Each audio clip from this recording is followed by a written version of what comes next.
Thank you for inviting us. And this is our story, our personal story about the project Pontsteiger. And I knew that Richard Petrie was before us, so we decided to get a picture of him with us, with one of us. Yeah, there's Richard. We won the buildingSMART Award 2018, 2 years ago, with this project. At that time, this project was already finished, so it's kind of a story of a few years ago when it started. And if we go 14 years back, this was my desk, my personal desk with a lot of drawings.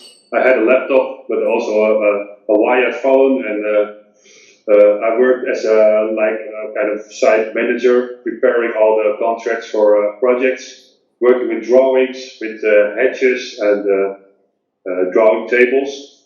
And I sorted all the information I was collecting of all the suppliers and all the advisors in our temporary office on the construction site.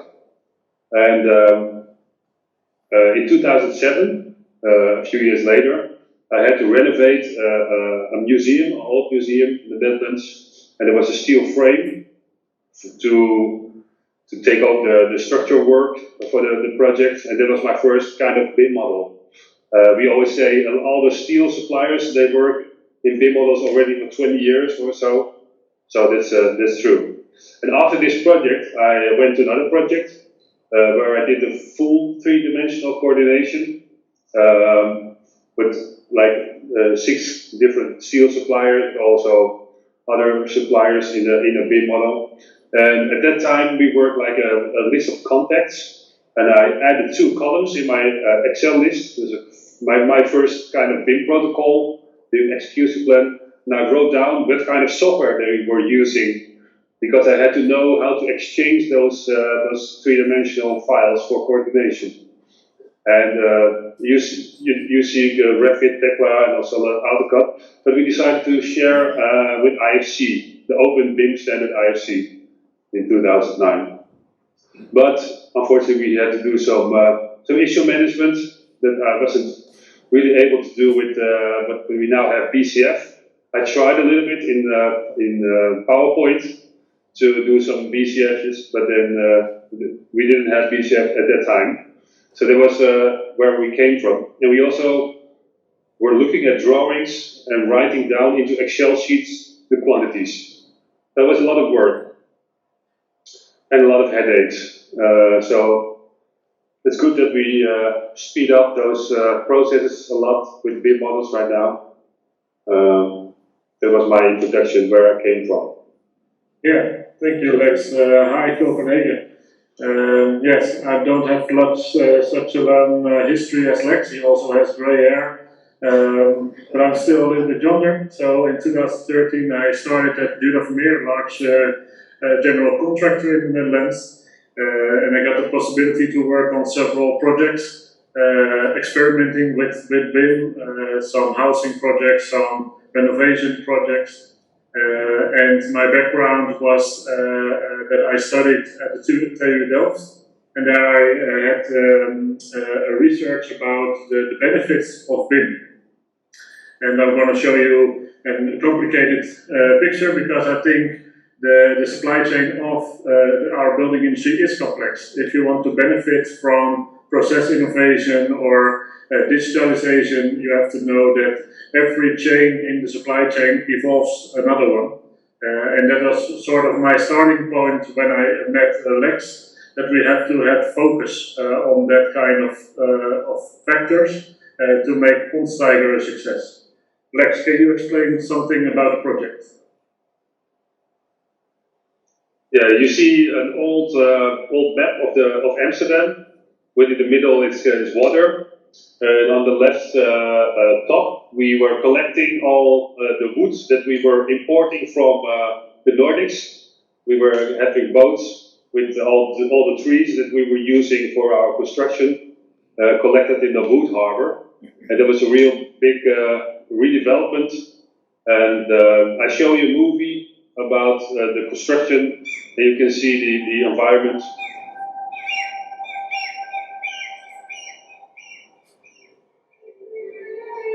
You see, it was first water,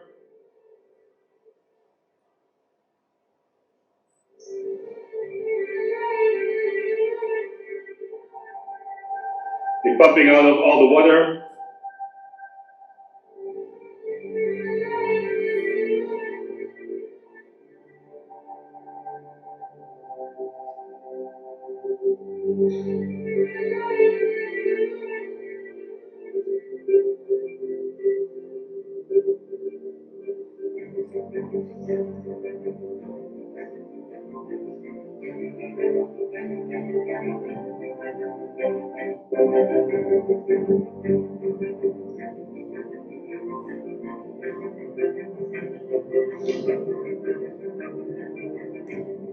Here we can see the speed of the construction.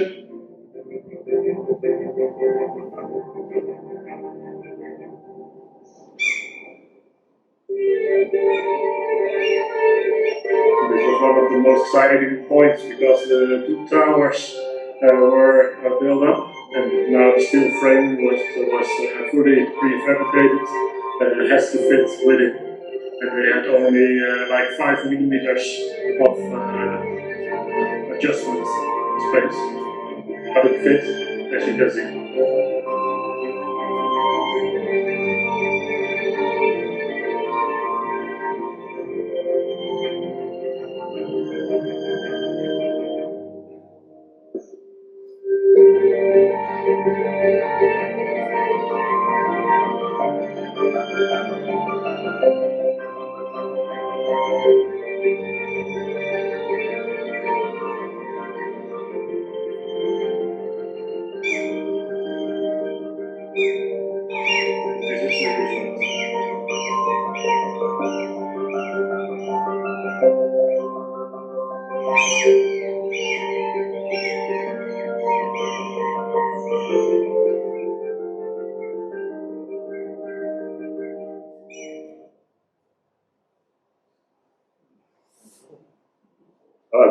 My computer was a little bit slow. I think we missed a little part of the film because of the speed of the film, I think.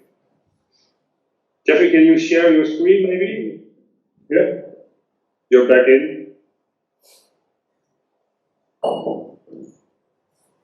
Because you saw it on your own computer, and if we saw it, we missed something. We continue with the presentation. So that was how the project was constructed in real. And now we're gonna tell you something about the BIM process of the project, where we were the author. We designed the process. And why BIM at Pontsteiger? We were both already. It was a joint venture of two large contractors in the Netherlands, and both contractors had already the policy to do all new projects in BIM. So all new projects that we were developing and constructing, we were using BIM models at that time already. And these kind of projects are almost impossible not having anything to do with BIM. And our CEO, they said we should build this project in 2 years. It has to be really fast constructed, like 300 apartments. So, and there was no working space because it was all water around. So we did a lot of design for manufacturing and assembly. And yeah, we also probably, you have that too, a shortage of labor power for construction. So as large as possible elements were transported to the construction site. And also to save money, and because we were able to do it. So yeah, that's why we were using BIM.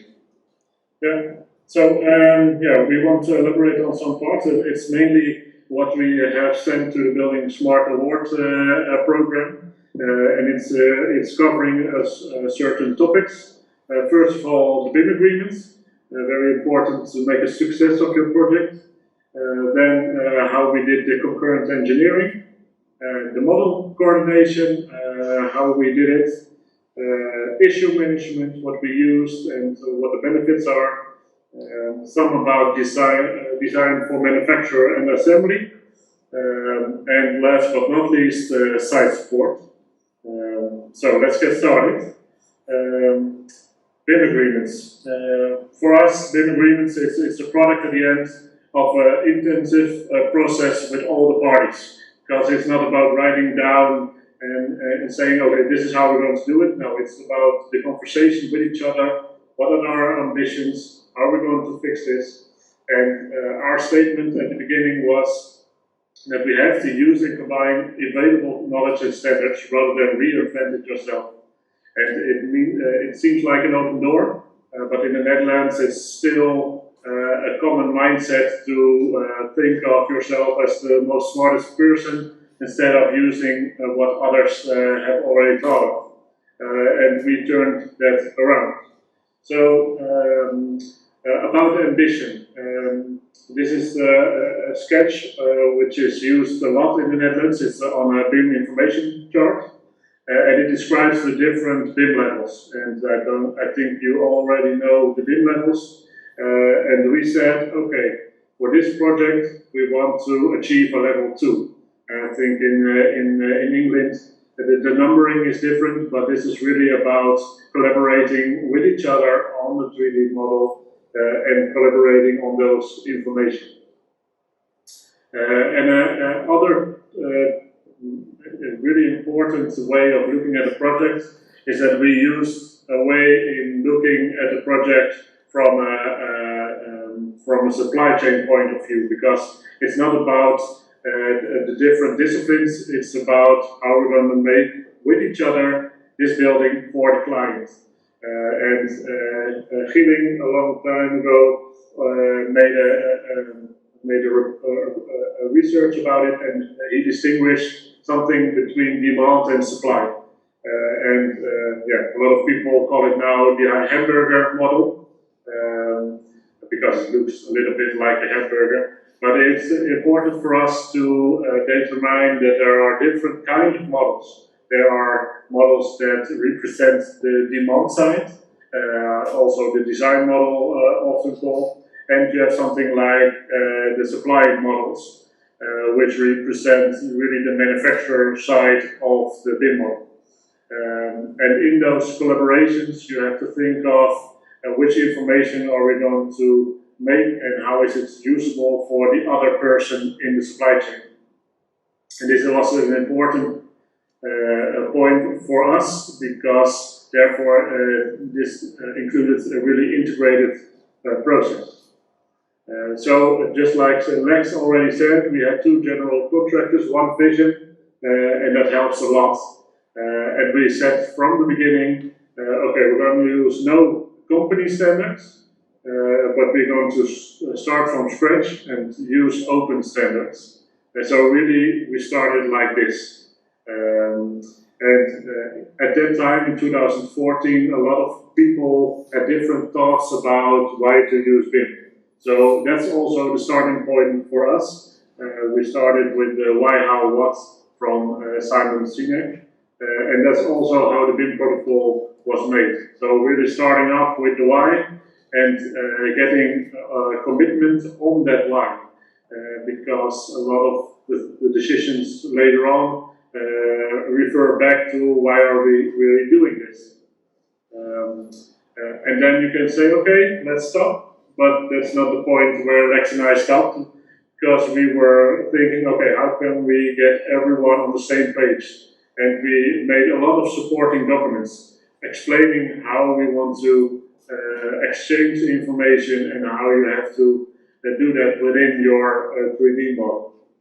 So here you can see the agreements we had to make about how to structure your model, but also which information must be in the model, and also how that can lead into certain output, but still can be a 2D drawing. But it's about where is the information. And also we made kind of mouse pads, because a lot of BIM modelers, BIM engineers, they work on several projects. So how do you get them to focus on your project and make it easy? So we really made this mouse pad, and some of the parties really used it as a mouse pad, because they said, okay, it's easy for me. If I work on that project, I will lay it under my mouse, and I constantly focus on what I have to do and how to deliver. And in 2014, it wasn't really common knowledge how to export to IFC. So we elaborated a lot on how to use IFC, how to get from Revit to IFC, ArchiCAD, and all kinds of programs. And we really had to focus on that. So that was about the Bim Agreements, and we will, in the second part of our presentation, elaborate a little bit more on the Bim Agreements in the Netherlands. Next. Thanks, Jeffrey. And with all those disciplines, we had to do some concurrent engineering. Of course, we did some hand sketches too. We think first on the left about certain details, and on the right you see how we defined what should be modeled. What's the container shape of the objects into the BIM model. So you see on the right, see the red squares. Those are the shape for the wood framing. Next slide. We can sit next to each other, close to each other at that time. Now we can't. Working with the BIM model, these are like 10 disciplines working together on one day to solve some issues. A lot of young people working with BIM models. Next slide. Yeah. Here lies the prefabricated ceiling. Oh, there's a little delay. One back, please. Yeah. This is like a virtual mock-up. So first discuss how should we model this, and start with a small area of the project, and then you can copy all the details to other parts of the building. And at the end of the design phase, we have like the structural design, the MEP design, and the architectural design in 3 different models. One model for the spaces, one model for the facade, and one model for the interior walls. And those were all coordinated, and they were linked together.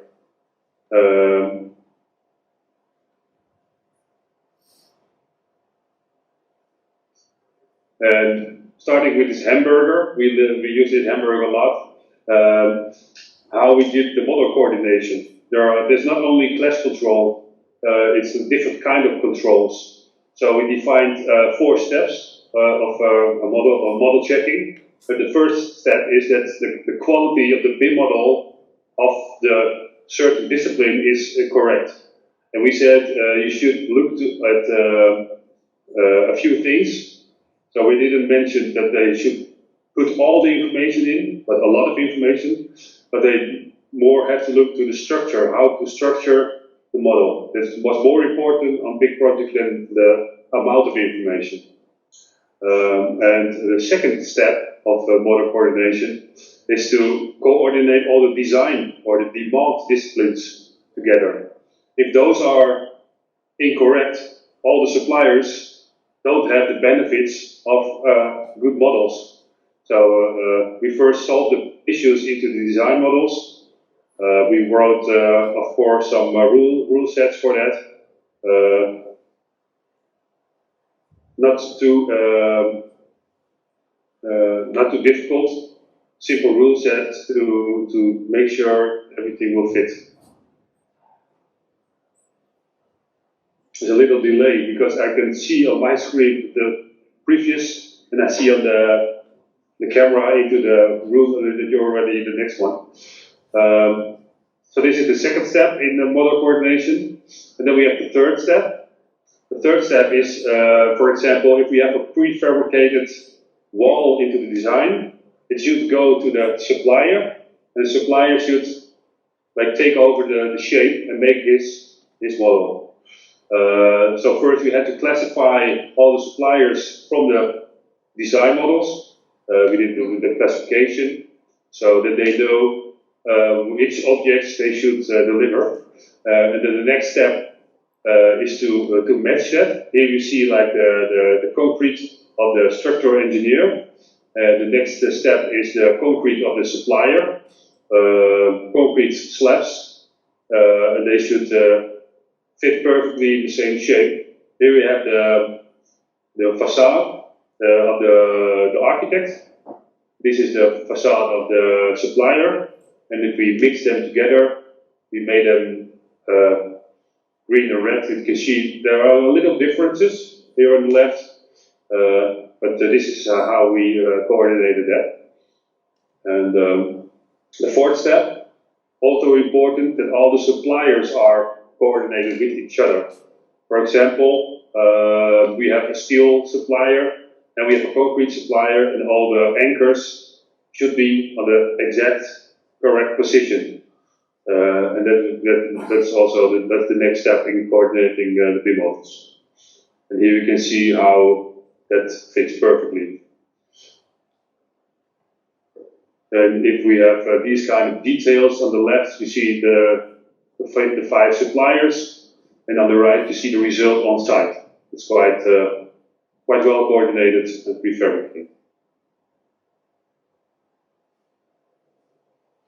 And to do that, we needed 3,381 revisions, and the total set of the final files was 335 final IFCs.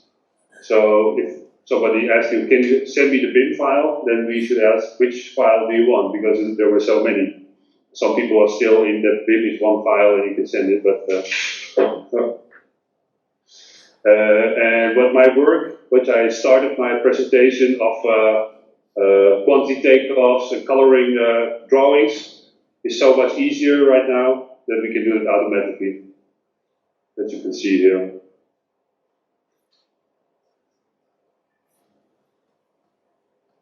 Jeffrey, you take over? Yeah, I'll take over. So coordinating is one thing, but you have your tools that must be ready for it. So it's one thing to identify a clash or something that doesn't fit or isn't correct. But the second point is how you're going to manage that the issue will be resolved before going to construction. I think it's about persons, because you can have all the tools in the right place, but if the persons are not capable in working with it and communicating within the team, then it won't work. And after Lex and I did the whole introduction in the team and the first 2 design phases, Mark and Mike, they took over. They were like real pit bulls, and they were really like pushing it up to the next level. And that was really great to see. So they managed the whole project through those BIM models. And also took over the whole issue management. And it's not about the amount of issues, it's mainly about how do you manage the right issues. So if we could have counted all the issues that were there, then you have maybe 20, 30 or 40,000. But these were the 6,000 issues that really had to be managed to solve the most critical parts of the design. And it was really also about learning the IFC language, learning about how to use those VCF in combination with IFC. And they really experienced that it's easy to find some of those clashes, the really obvious clashes, where you can see, okay, this is wrong. But we also did other kinds of coordination and checks on the less obvious clashes, such as which space has to be behind a window, because it has to be possible to open the window. And with a steel structure like this, it wouldn't fit. And we tackled this problem beforehand. And you can imagine if this problem came to our attention while building the building, we would have a really large problem. So this is, I think, one important point, to look further than only the obvious. And then it's more about, okay, how can we organize those processes? And we used, in this case, the issue management platform, because it has the advantage that everyone can see the clashes that are in place, but also have the advantage in solving the problems within their own software. So it's also about recognizing each other's workflows and looking at what's the best solution to get the whole team working. So just like the pen Max used to use, yeah, it was really now easy. You don't have to use PowerPoint, but use the communication throughout the programs we were using and marking up what was wrong. So I think that's really what the Bim workflow is about. So the pen wasn't needed anymore. And just like I said, the BCF connector made it possible to also get it running within the software, different software tools. So yeah, that's really, I think, about model coordination and issue management, how we did organize it. And maybe my most favorite part was design for manufacture and assembly. The whole building was designed with this thought in mind. And for the whole BIM process, it was really testing out how far could we go. And a lot of the parts of the building were prefabricated and assembled on site. And here you can see a few of them. And I want to take out a few parts of those. Just like I told already with the movie, the bridge was really assembled on site and came all the way from Groningen, which is in Dutch distances far away, over the water, over the land, and it was really a spectacle to see how it fits within the designed and constructed towers. And here you can see another prefab element. This is the facade, all kinds of suppliers which managed together also with the props and the anchors and the tiling. And yeah, you can see that there were whole workplaces full of those components, fully managed, and came to the building site and were assembled there on place. And yeah, I thought Mark did count. There was only one facade element that wasn't fitting, but all the other facade elements fitted right away. So yeah, it's really a team effort to make that happen. Site support, Lex, can you elaborate? Yes, as you can see, I'm on the construction site. My background, the same position as where we are right now. At the beginning, we had to design also how to manage the construction site, how to drive in those cranes and trucks around this plot. So we had to make the site a little bit bigger in water and where are all the facilities. But also we made some checking about the strength of the crane, which what the weight of the elements shouldn't go above the strength of the crane in certain parts, and also how to connect those cranes temporarily on the building during construction.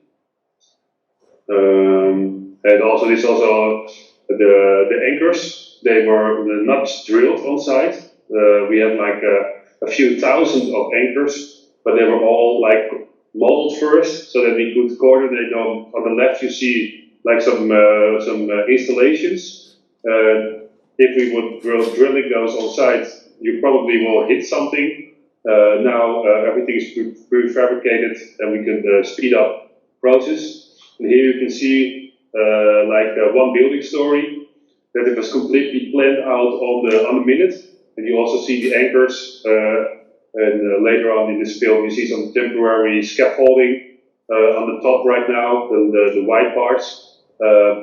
This should all be thought on the minute, and all the pink blocks were the elements for the soft walls in the apartments.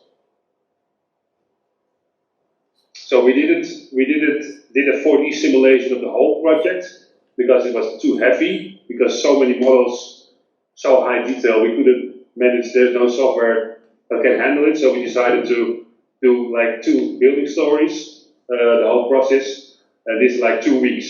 So every week there was another building story on top. And also under the bridge we had a temporary scaffolding hanging platform. Should also be designed first to have the anchoring on the steel frames to create a safe work environment for people working at 60 meters height. And later, after the project, that would be removed. And I think if you need to do some maintenance, you can bring them back. I think that they didn't store them because they were too big, but and that's why we were thinking this is BIM at its best. For us, it was that time BIM at its best. So we decided, we asked our CEOs, can we sign up for the award? And that made a good story for the whole team. Because we didn't do it with the 2 of us, but there were like 30 different suppliers or people who are making models or coordinating. They're not all on the picture, but we had a good time. We learned a lot and we had a good time. Jeffrey, do you take over? Yeah. So I hope this presentation helps you to know a little bit more about the project Pontsteiger. If I look at our story of Lex and I, this created a lot of other opportunities because this project also in the Netherlands had a lot of attention. And it really changed a lot about how we build in the Netherlands. Alex is going to take you a little bit back about how the BIM standardization is developed over the last few years. And then we're going to tell you a little bit of how it's in the Netherlands at this moment in 2020. Yeah, we started the project Pontsteiger in 2014. The years before that, we were also using BIM. We think at BIM level 1, kind of. We were sharing models, but it's mostly the BIM protocols, the BIM requirements were mostly like a handbook how to make a model and how to make a model that it looks good on a drawing. So, and most people do it for their own business to deliver the drawings and the model. A little bit too fast. One back. This is the first goal, mostly for architects or structural engineers, to coordinate their drawings from the model. This was before that, and then in 2013 we had the Dutch government, the real estate company of the Dutch government. They made a BIM norm, and they demanded IFC in the government projects. As you can see here, this is 7 years ago. They said, okay, we have a BIM norm, we demand for IFC, but we also want DWG, and we also want Excel, so they want the whole package. And if you look to the IFC model, there were requirements on that, and Jeffrey and I discovered this link to the buildingSMART tech.org website, and that's where we first had the IFC experience, looking for which properties are there, and that's how we came to IFC. And then the project Pontsteiger, we said, okay, let's do the integrated collaboration with BIM, sharing BIM models with IFC, and sharing issues with BCF. But it wasn't enough. After the first design stage, we started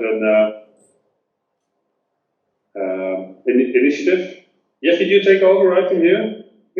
Yeah. So in 2016, we found the initiative because what we saw is that it only worked on a few projects.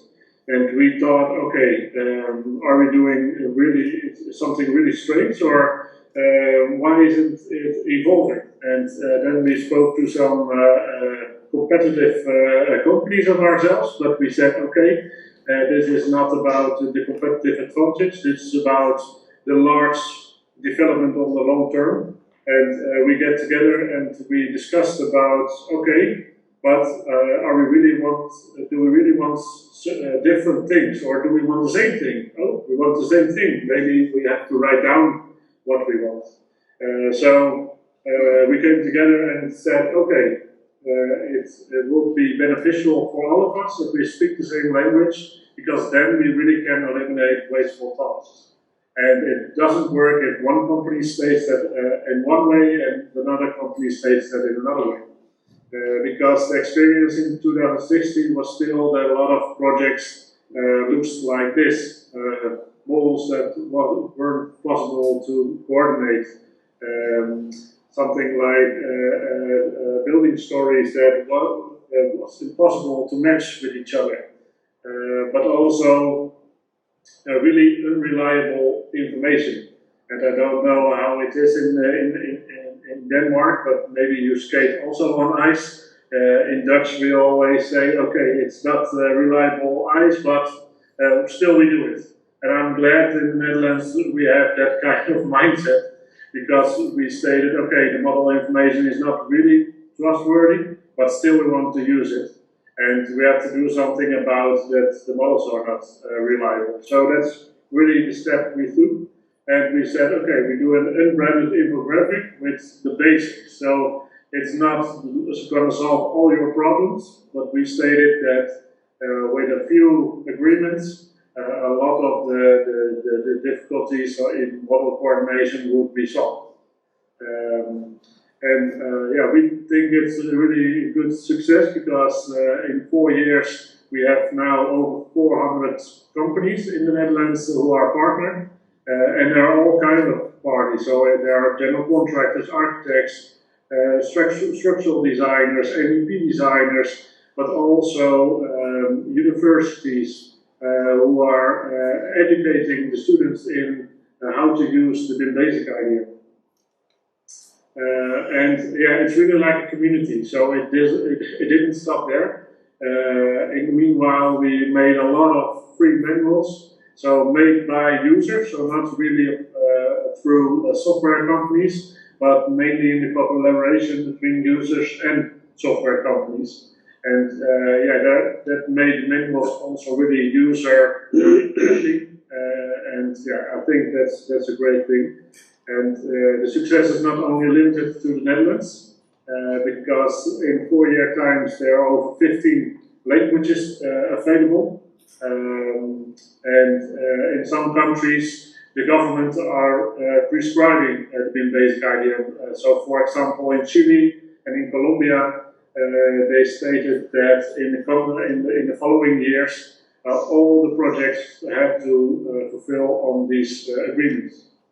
So it is really great to see. And there is also a Danish version almost ready. I already painted it in the right color, but some dots, but they are ready. So that's really great, I think, also for you to look at. Maybe it can help in your projects to get the basics right. And if you look at 2020, where are we now? Then there are two trends in the Netherlands at this moment. A lot of parties are defining their information needs, and there's really a focus on information management and digitalization. And I want to show you some few things, because if you go to the Netherlands, then this will be the reality, is that a lot of parties thought, okay, with BIM Basic idea, we get the basics right, okay, now I have to think of which information do I really need. And you see here a few of examples, some of the housing corporations, Schiphol as a large client, but also something like the ILS Concurrent Engineering, which is stating the information needs for the engineering and design phase, which is a collaboration of more than 100 parties, architects, structural engineers, MEP, and contractors, about getting a common ground on what information is needed. So a lot of initiatives are popping up, and that's, I think, a really good thing to see in the Netherlands. And then there is also more focus on information management and digitalization. And there is a large-scale innovation program, a digitalization program, which is run through the Dutch government in combination with private parties. And they are stating like, okay, we have to get that information flowing, get it accessible for all the different parties, and get it done in an open and accessible way.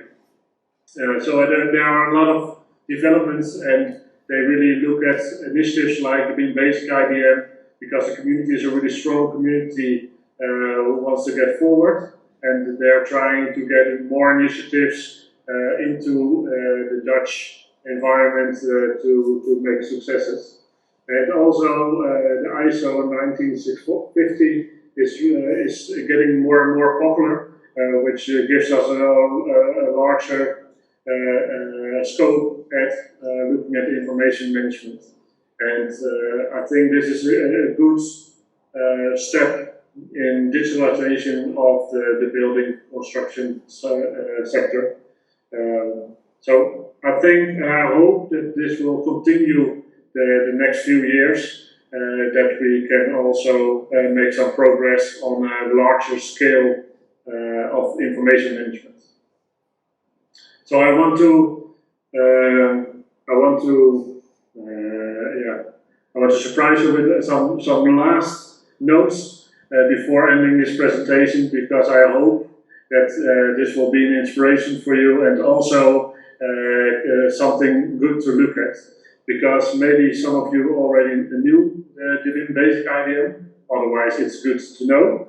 But there is also one for infrastructure, and there's a lot of debate on if is IFC ready for infrastructure. But in the Dutch sector, they said, okay, in the meanwhile, we can also work in a more collaborative way. So they started off with this, and hoping and pushing that IFC is getting better for also the infrastructure projects.